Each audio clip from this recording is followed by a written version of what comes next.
Você conhecer uma cidade, conhecer um estado a fundo, sabendo de todos os problemas que acontecem, você vai acabar achando a solução. A solução só é sempre boa quando você tem conhecimento. E o conhecimento, muitas vezes, não é só da experiência de você ter vivido ali. É de você estudar o problema para achar uma solução. Gito, como empresário, tu conseguirias identificar, Gito, qual o problema mais complicado da Amazônia? Seria saúde, educação, comunicação? O que você acha que se a gente seria o início de uma solução de um problema no estado continente como o nosso, que não tem rodovias, são muito poucas rodovias, nós nos comunicamos pelos rios, mesmo se tem ano que o rio está tão baixo que você não se comunica mais pelos rios, a própria utilização das terras altas, terras caídas, modificação de percurso do rio, a ausência da informação ou excesso de informação. Se você fosse uma pessoa que tivesse a decisão política, qual desses temas que tu acha que seria o primeiro para resolver uma série de outros? Sabe que está tudo interligado, né? Tudo interligado. O que é que passa na tua cabeça como empresário num continente como o nosso e sendo caboclo da terra? Dudu, primeiro, obrigado pela entrevista. Bom, um tema interessante aqui para a gente desafogar a região amazônica aqui, Manaus principalmente, seria... Nós temos uma estrada que é a 319, que é um grande problema, é polêmica, é uma estrada que está dando... Mas ela não é hoje, né? Porque essa estrada é muito antiga. Isso é verdade. Então, até hoje não se definiu qual é a parte da 319 que tem que ser preservada. Nós temos ali 100 quilômetros, que ainda está sendo preservado, mas precisa uma definição, o que vai ser feito para que a rodovia passe ali. O problema não está na rodovia. Não é isso. A rodovia já existe. Não, o problema é o que vão fazer com esses 100 quilômetros. Como é que vai ser preservado esses 100 quilômetros? Okay. Por outro lado, hoje nós trabalhamos com hidrovias, né, que são nossos rios aí que a gente navega, principalmente na cheia, e na seca nós temos dificuldade de abastecer os lugares mais longe que a gente tem. Mas, para isso, também tem uma outra saída. Tem um projeto que sai de Itacoatiara e vai até Santarém. Ele sai de Itacoatiara e vai até Santarém. E esse projeto também está no papel. Nós temos a 319, mas nós temos esse projeto que sai de Itacoatiara, vai a Santarém, e de Santarém ela segue em frente. E isso é preciso que os nossos políticos levem a sério. Levem a sério a 319.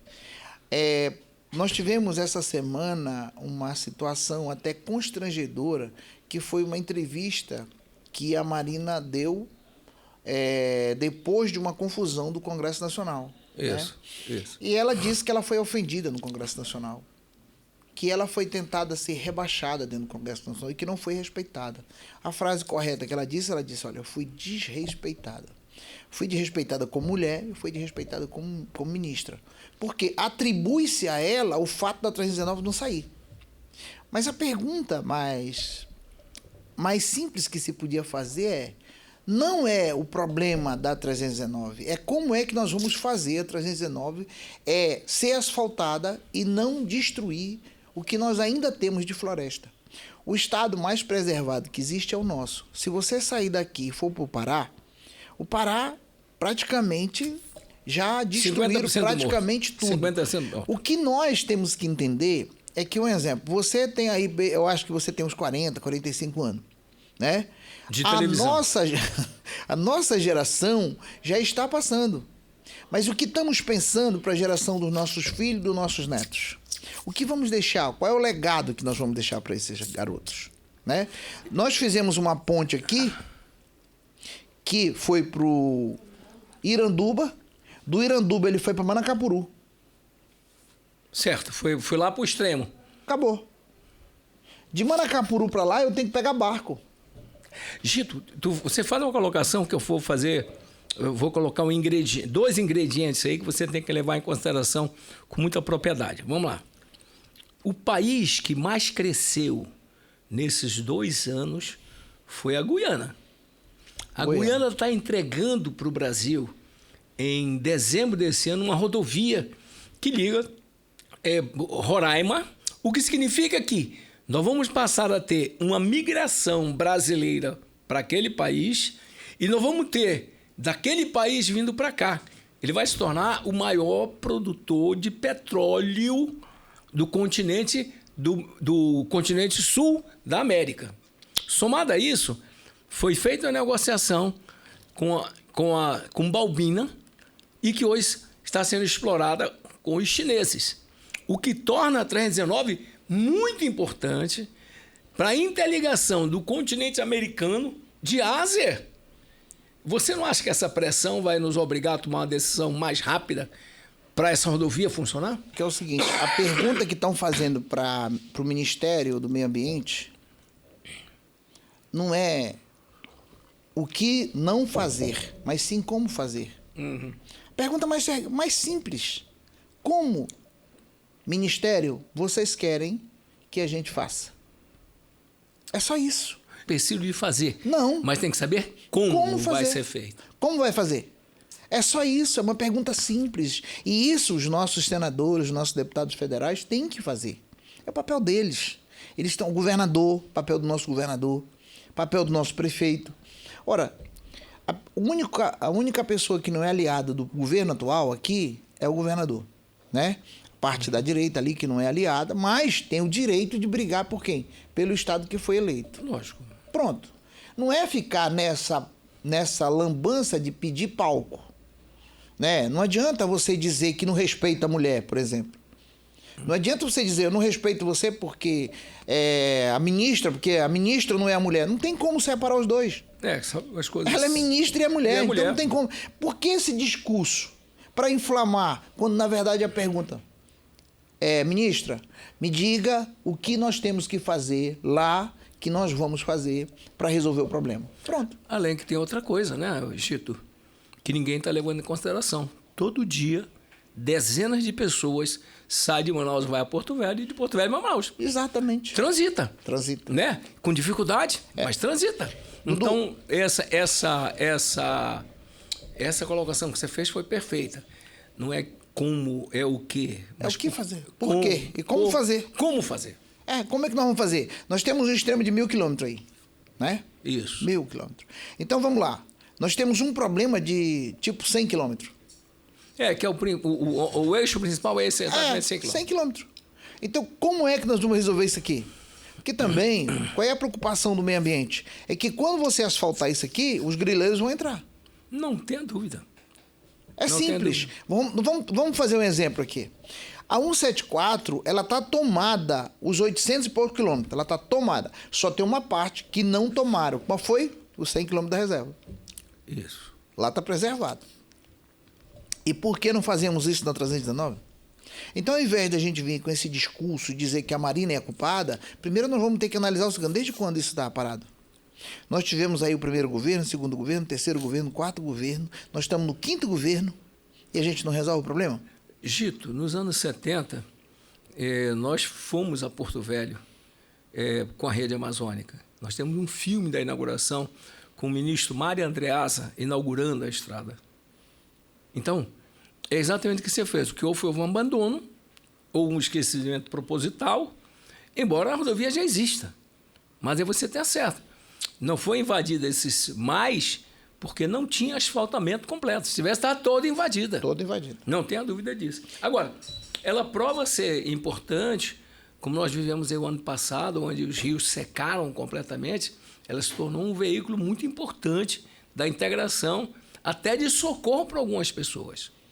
Né? Eu acho que a importância dela é essa interligação de atendimento do interlândio, aquele cara que mora aqui. Então, eu acho que os nossos governos e os próximos governantes, o governo atual acho que não vai conseguir fazer, mas os próximos governantes têm que pensar numa estratégia de sair. Né? Nós sabemos que existe uma forte pressão também do Rio, que vem em relação à 319 não sair. Por quê? Porque hoje o que nós temos? Nós temos lancha, balsa, barco. Né? Esse é o meio de transporte que nós temos, e avião. Isso. Se a gente abre um exemplo, a ponte de Safena, que é o nome do projeto que sai de Itacoatiara para o restante do Brasil, o que acontece? Você vai diminuir a balsa. Você vai diminuir, porque inclusive tem um projeto de Itacoatiara, que é o porto, para Manaus, duplicando a M10. A M10. A M10. Então, você não vem mais em Manaus, você para em Itacoatiara e vem direto. Se você liga o Ponte de Safena com o Pará, você já não vem mais aqui, você já vai direto. Se você pega a 319 e liga com Porto Velho, você está dentro do Brasil inteiro. Isso é verdade. Então, o que acontece no Rio? Então, essa pressão é que nós precisamos analisar. O que é melhor para nós? Nós precisamos alimentar a Zona Franca de Manaus. Tem algumas coisas, Dudu, que... Por exemplo, eu me lembro no governo do Fernando Henrique, nos outros governos, os nossos políticos eles usavam como bandeira de troca durante a eleição da seguinte forma. A Zona Franca está sendo... Não sei se tu lembra. A Zona Franca vai ser destruída, isso aqui vai se tornar um pôr de lenha e tal, e tal, e tal. O que acontecia naquela época? A Zona Franca ela era administrada com liminares. Então, nós víamos os nossos políticos batendo todo dia nisso. Era a bandeira deles. O Lula assumiu e disse, olha, a Zona Franca eu vou prorrogar. 13 anos. A Dilma assumiu, prorrogou por mais 50 anos. Agora, o que a gente discute? É a alíquota para manter a Zona Franca de Manaus. Mas não discutimos mais aquela pauta da Zona Franca. Agora, qual é a grande bandeira? 319. Perfeito. Todo mundo falando sobre 319. A pergunta é, por que não fizeram antes? Olha, vou dizer uma coisa para você. Isso até não me deixa muito feliz em falar. Nós tivemos um desmonte muito grande da parte do meio ambiente durante o governo anterior. O CMBio, os órgãos de fiscalização, eles foram destruídos, sucateados. Por que não foi feito? Essa é a pergunta. Então não vamos discutir com a Marina. Vamos sentar com a Marina para dialogar e dizer, Ministério... Como é que vai ser feito? Como é que nós temos que nos adequar para acontecer? Porque nós precisamos que aconteça. Que aí não tem mais argumento. O que vocês precisam? Precisamos disso e disso e disso. Está aqui. Pronto. O que nós temos que fazer? Os 100 quilômetros, nós vamos ter que preservar. Como é que nós vamos fazer isso? Quais são as opções que vocês dão? Nós podemos privatizar esses 100 quilômetros. O cara passa, privatiza. E esse dinheiro é para preservar isso aqui. Não está resolvido o problema? Então é uma questão de vontade política. Não é palco, mas vontade política. Nós queremos fazer e nós vamos fazer. Então a pergunta é, o que nós temos que nos adequar para que aconteça? Gito, uma outra questão que paira sobre nós de grandes investimentos em empreendimento, e a gente quer saber, o gasoduto funciona plenamente? Então, olha, o gasoduto foi um grande projeto. E tinha que ser um grande projeto, porque o projeto do gasoduto era para baratear a energia para a gente. É isso mesmo. E não fez. Por quê? Gastaram um dinheirão, aí é que eu digo vontade política, olha só.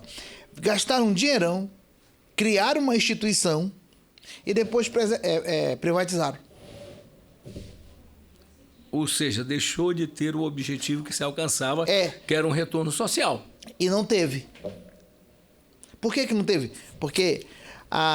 entenda o seguinte, o capitalismo é difícil de enfrentar, porque quem manda no mundo é o capitalista. É o dinheiro. O capitalista é o cara que manda no mundo. Então, o que acontece? Cara, os caras vão trabalhar o quê? Para eles. Hoje, todas as empresas estatais, nossa, aqui, praticamente todas estão privatizadas. Okay. Você tem essa energia que chega aqui em um volume considerável, e você acaba não usando isso em benefício político. Né? Ter um resultado político, que eu quero dizer, mais barato, ser mais força com o camarada, o povo ter um benefício maior, a gente continua comprando botijão de gás. Veja só, acabei de dizer para você, nós temos a Cigás. Onde está a Cigás? De quem é a Cigás hoje? Porque era uma empresa estatal. Isso é verdade. E o objetivo de trazer o gás de Urucu não era baratear aqui isso. Porque aí nós tínhamos o projeto do carro, que tinha que baratear, não era? O gás de cozinha, a energia. A energia é o mais importante de todos. Era essa a ideia, para baratear a energia. Mas falta o quê? Vontade política. Para poder executar a função original daquilo que foi feito. Do que foi projetado. Essa integração que se procura fazer hoje, através das comunicações. Vamos lá. Essas comunicações levam para o interlândio, o cara do interior. Ele leva a melhoria do seu município ou aumenta a vontade dele se agregar na capital? O que acontece é o seguinte, vamos lá. A comunicação. A questão é o seguinte, hoje, no mundo moderno, hoje você pode ter um sítio e ter a comunicação que nós temos aqui. Ok. Hoje é isso. E acho que existe uma vontade muito grande do governo, e eu acho que o governo teria que investir em comunicação, em tecnologia, né? Porque hoje nós dependemos dos Estados Unidos ou da China com tecnologia, né? Nem o Google, exemplo, não é nosso. Nós não temos essa ferramenta. Uma vez eu vi um cientista falando o seguinte: se numa guerra o Brasil ele não tem direção. Por quê? Porque basta você mudar lá em cima no satélite meio grau, esse navio que vinha para o norte, ele vai para o sul. Vai para o sul, é isso mesmo. Então, o governo também é uma ponta que o governo tem que trabalhar muito. E já era para a gente ter isso. Nós temos uma base parada. Alcântara está parada. Isso é verdade. Tá? E nós temos que utilizar isso. Utilizando isso e criando ferramenta para que a gente possa... E olha, nós temos centros de tecnologia. A Amazônia, aqui, a Zona Franca de Manaus, nós produzimos a urna eletrônica, por exemplo, que o mundo não tem. E nós temos. Todo mundo fala da urna eletrônica porque não tem conhecimento da urna eletrônica. Mas a urna eletrônica é uma tecnologia tão brilhante que ela, durante a eleição, ela não se comunica. Nós vamos espalhar 10 mil urnas e elas não se comunicam. As pessoas pensam que ela se comunica, ela não se comunica. Se essa urna está aqui, ela está aqui, pronto. Se essa está para cá, é para cá e acabou. Elas não se comunicam. Elas vão se comunicar, aliás, elas não vão se comunicar, elas vão baixar o arquivo aqui e jogar para a central, que é em Manaus, e em segundo, isso já está no ar. É por isso que a eleição termina 6 horas, 7, termina 5, quando dá 6 horas já saiu o resultado. A gente já sabe quem é. Isso é então, verdade. nós temos tecnologia suficiente para exportar para o mundo. Nós temos aqui na Zona Franca de Manaus um projeto chamado P&D. Eu não sei se você conhece. Sim, P&D. Que é uma verba de 5% de todo o polo, tá? Do polo da informática, que você produz, celular, televisão e tal. Esse 5% ele vai para quê? Para você criar novas tecnologias.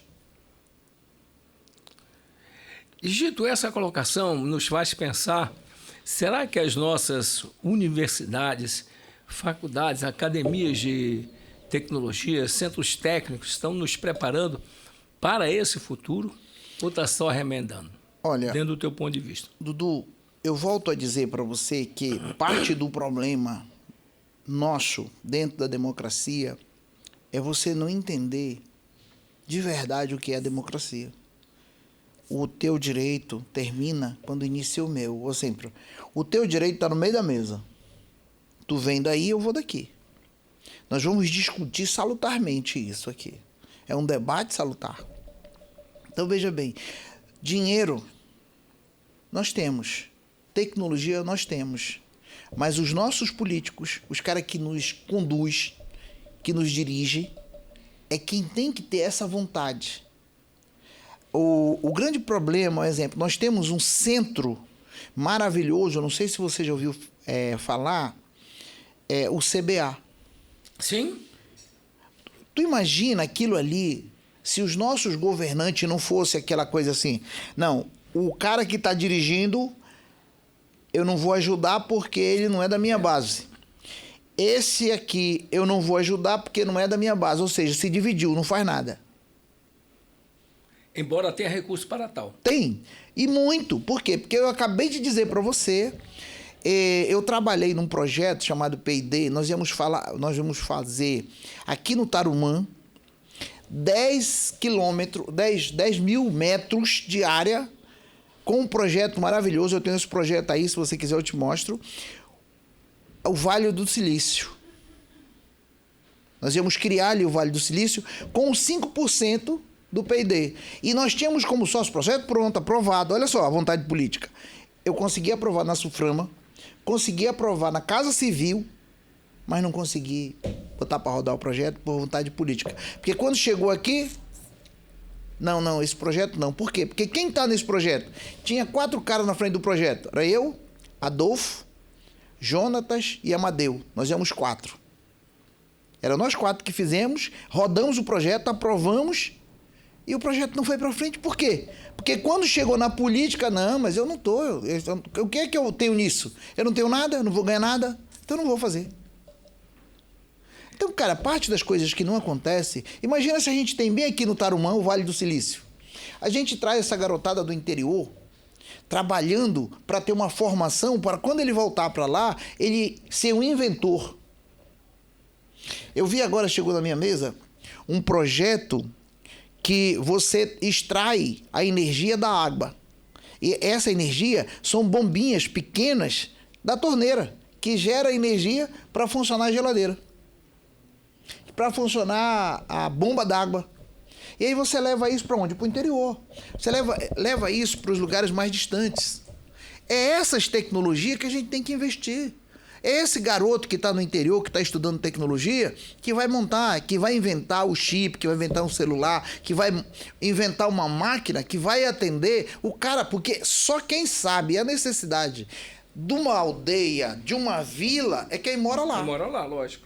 Então esse garoto, se ele aprender e voltar, mesmo que ele não volte, ele daqui ele consegue. Porque ele sabe a necessidade que ele passou na sua infância. Então ele vai criar. É isso que nós temos que fazer. Nós vamos ter agora, em 2026, eleição. A população precisa aprender a votar. Nós temos que discutir, e aí é uma coisa que os nossos educadores têm que discutir. Discute política na escola. Tem coisas, Dudu, que tem que ser discutida.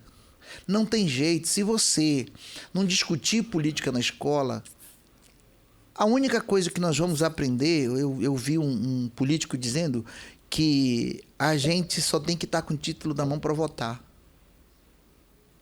Sabe, voltando aqui um pouco na época do Gilberto, o Gilberto ele subia no palanque, no caminhão de som com a gente, eu sou daquela época, ele dizia amazonenses. Era o único discurso do Gilberto. E todos os anos ele se elegia. Perfeito, isso é verdade. Gito, mas que esperança nós temos do futuro se o cara agora está levando um boneco dizendo que é filho dele? O que é isso, Gito? Olha, Dudu, eu posso dizer o seguinte. É uma discussão muito difícil. Sabe por quê? Porque para alguns psicólogos isso serve para uma pessoa que perdeu seu filho. Ok.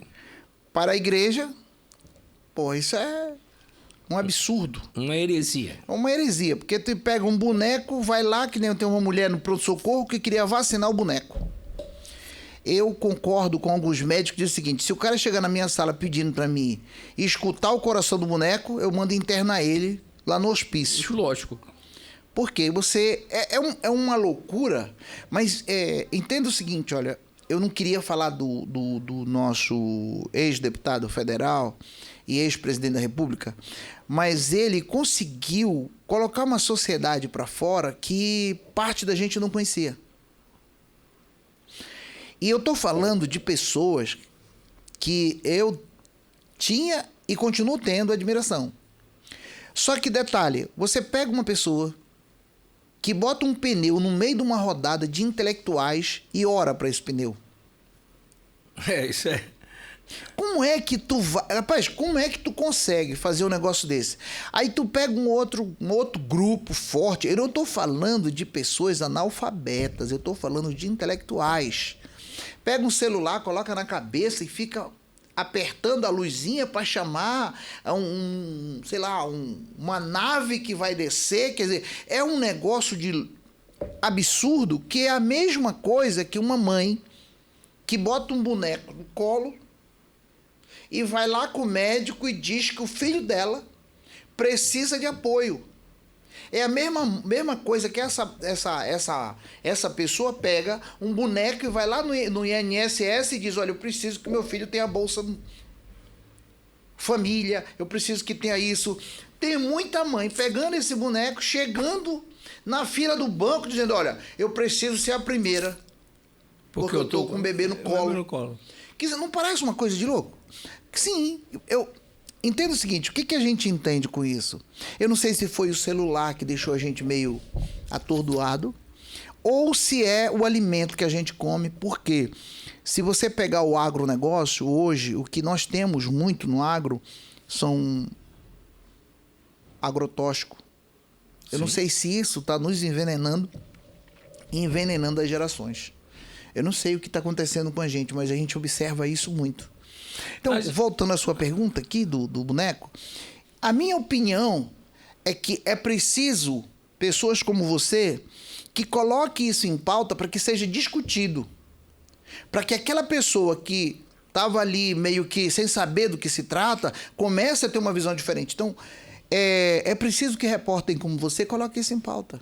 Não todos, um exemplo. Precisa que a Globo discuta, que a SBT discuta, que o Furacão de Notícia discuta. Porque se isso for discutido, as pessoas começam a ter mais esclarecimento sobre o assunto. Ou seja, você precisa fazer com que as pessoas comecem a pensar para tomarem uma decisão mais sensata na sua própria vida. Não temos... Você colocou uma situação interessante, se você sofre um determinado tipo de acidente, seu filho morre ou coisa parecida, você acaba arranjando uma bengala na sua vida, que seria isso aí. Mas haverão pessoas que nem filho têm e transformam isso em bengala.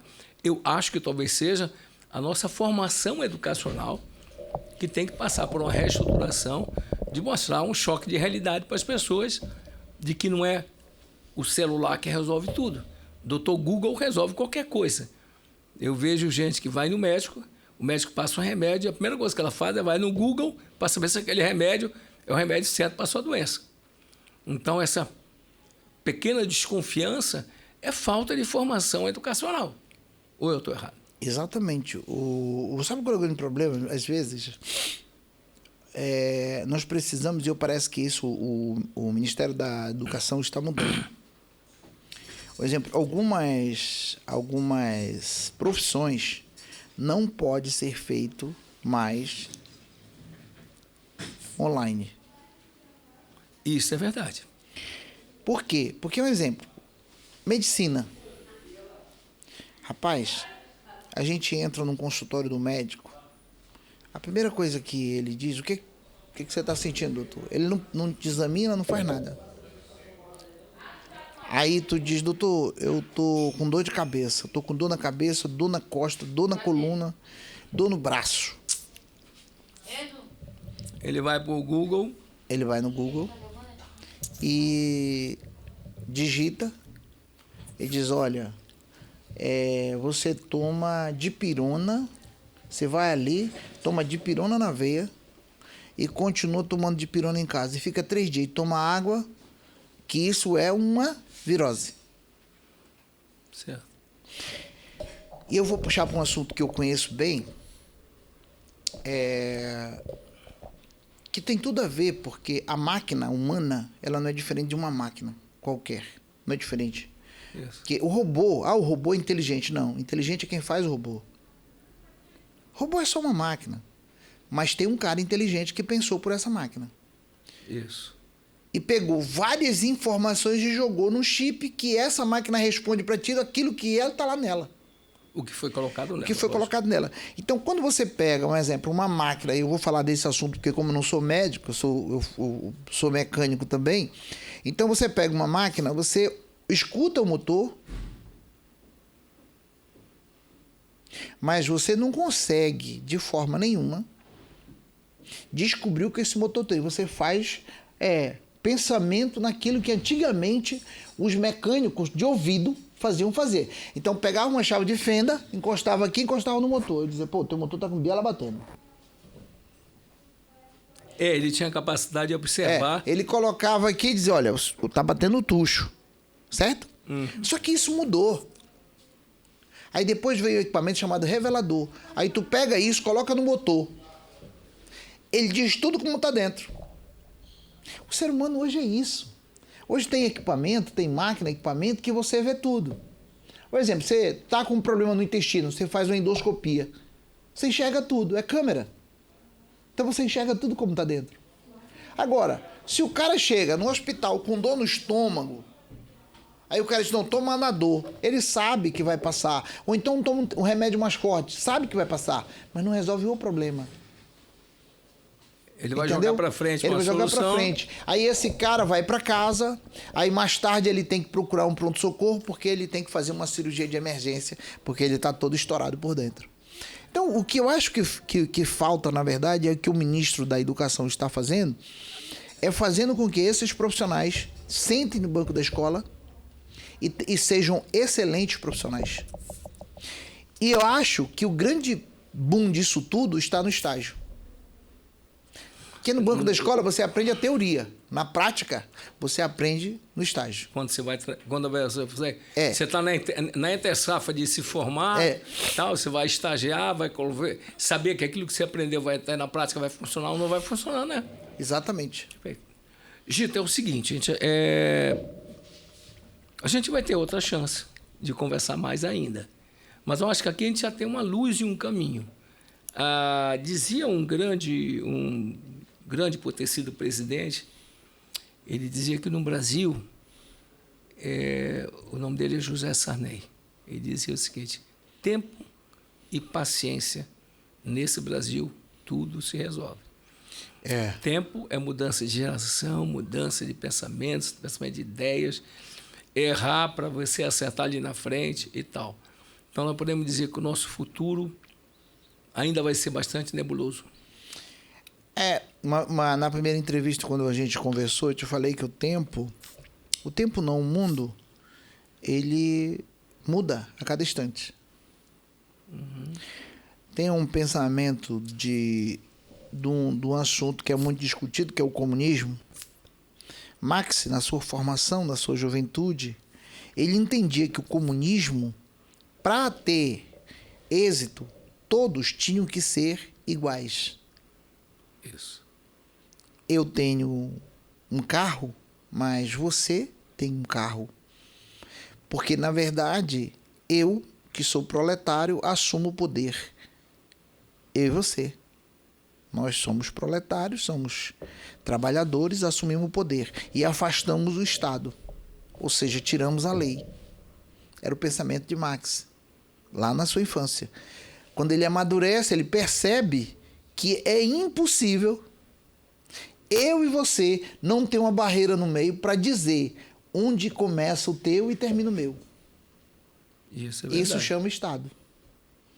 Então, veja, Marx tinha um pensamento, ele é crucificado por isso durante a sua história, porque todo mundo que pensa trabalha Marx dessa forma e também entende que Marx não era capitalista.